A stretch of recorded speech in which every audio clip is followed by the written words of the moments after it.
네, 여러분 안녕하십니까? 수종쌤입니다.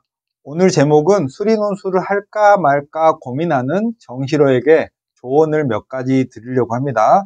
여러분들은 혹시 지금 이 영상을 보는 사람이 고3이라면 이제 처음 입시를 준비하는 거고 고작 9개월 정도 후가 되면 모든 게 결정 나잖아요. 그래서 여러분들은 처음 가는 길이라서 이게 옳은지 저게 옳은지 고민을 하면서도 여러분의 생각대로 하는데, 저는요 한 15년 정도 이렇게 수험생들의 사이클을 계속 지켜보다 보니까 여러분들이 틀릴 가능성이 높은 길을 갈 때마다 마음이 조금 안타깝고, 그래서 오늘도 수리논술을 언제 시작하는 게 좋을지, 안 하는 게 좋을지, 하는 게 좋을지에 대한 제 경험 얘기 몇 가지 들려드리려고 합니다.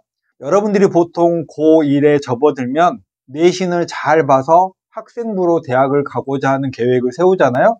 그리고 고1을 마치고 나면 고2의 중간 정도 되면 학생부로는 인서울을 하기 힘들겠다라고 해서 그때부터 이제 정시로 이제 갈아탑니다. 그리고 내신은 거의 다 버리게 되는 셈이죠.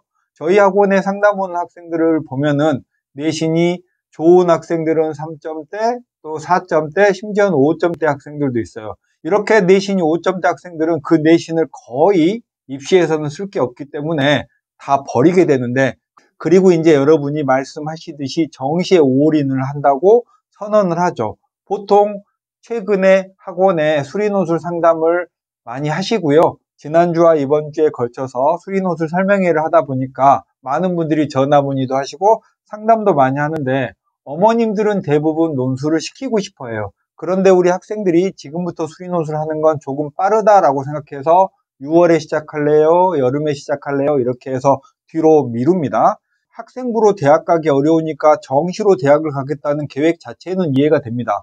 그런데 여러분이 1, 2학년 때 내신으로 가겠다고 했다가 실패하고 그 내신을 지금 다 버리고 정시로 새로 시작하는 것처럼, 여러분이 지금 올인하겠다는 정시가 만약에 기대한 만큼 안 됐거나 조금 아쉽거나 또 때로는 상당히 망해버렸거나 이럴 때는 어떻게 할 거냐는 거죠. 플랜 B와 플랜 C가 반드시 필요합니다. 여러분들이 사실 주말이나 평일 저녁이나 밤이나 이렇게 핸드폰을 하면서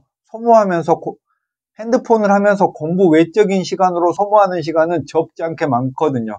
그런데 수리논술을 공부하는 데는 일주일에 3시간 정도, 학원을 왔다 갔다 하는 시간까지 포함해서도 5시간 정도면 여러분이 충분히 아껴서 만들 수 있는 시간이라는 거죠. 수리논술이 해도 되고 안 해도 되는 선택 상황일까요? 학생부가 뛰어난 내신이 1점대나 2점대가 나오고 학생부 종합전형을 노릴 수 있는 사람은 수리논술을 선택하지 않아도 충분합니다. 그런데 수십 년 동안 우리 고3 내신이 안 좋은 학생들의 일련의 프로세스를 살펴보면 정시 올인을 외치는 학생들도 9월에 수시원서 접수를 할 때는 논술 전형에 지원을 합니다. 왜 지원을 할까요? 거의 100% 9월이 돼도 여러분의 정시가 뚜렷하게 상승할 기미가 부족해서 좀 불안전하기 때문에 소위 말하면 육논술을 쓴다고 하는 거죠. 그러면서도 거의 대부분의 학생들은 저는 정시로 대학 갈 거예요 라고 말하면서 논술을 써요. 여기서부터 약간 모순적인 그런 상황이 생기는 거죠.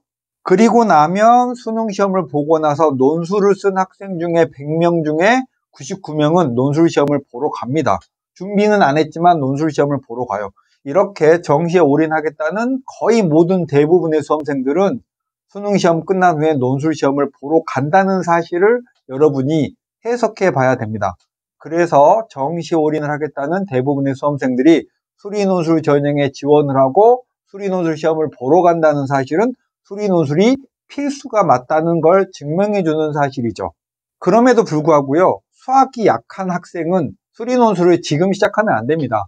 9월 이후에 약수력 논술 같은 가벼운 논술을 시작하면 되고, 반대로 수학이 어느 정도 되고 오히려 정시 점수가 잘 나오면 잘 나올수록 수리논술을 보험처럼 여러분의 한 주 중에서 너댓 시간 정도만 떼어서 투자해 놓으면 나중에 그게 진짜 효자가 됩니다. 자, 여러분이 많이 하시는 말씀 중에 6편 끝나고 시작할게요, 심지어는 겨울에 저랑 상담을 하면서 봄 되면 시작할게요 이런 분도 있고, 지금 상담하면서 6월부터 시작하겠습니다 이런 분들도 많아요. 근데 저는 진짜 많은 경험을 했거든요. 보통 나중에 언제 시작할게요 라고 말하는 분들의 한 5% 정도가 저한테 전화를 주실 뿐이지 대부분은 실제로 그때가 되면 상황이 변해서 논술을 시작할 수 없는 경우가 많습니다. 정확히는 논술을 시작할 수 없는 경우가 아니라 시간이 지나도 논술에 마음이 가지 않는 상태가 될 거고 점점 그러면 논술은 멀어지기만 한답니다. 보통 3월에 시작하겠다고 한 학생은 3월이 되면 서울시 모의고사 보고 시작할게요 라고 미루고 서울시 모의고사 보고 나면 수학 공부를 더 열심히 해서 6월에 시작할게요 라고 하고 6월 모의고사가 끝나면 여름부터 시작할게요.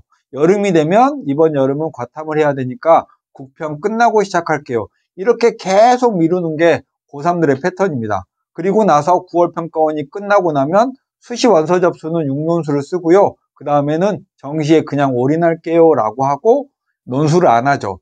그리고 나서 수능 날이 되면은 며칠이라도 논술 준비를 하겠다고 연락이 오는 학생이 있고 나머지는 논술을 원서는 썼지만 이제 와서 논술을 해봐야 뭐하나 라고 하면서 재수를 하겠다는 학생도 꽤 많아요. 내신이 안 좋은 거의 모든 고등학생들은 이렇게 미루다가 수능을 맞이하고 한 해 입시를 마치게 된답니다. 현재 저희 학원에서 1월부터 논술 수업을 시작했는데요. 1월에 시작한 학생은 모두 재수생입니다.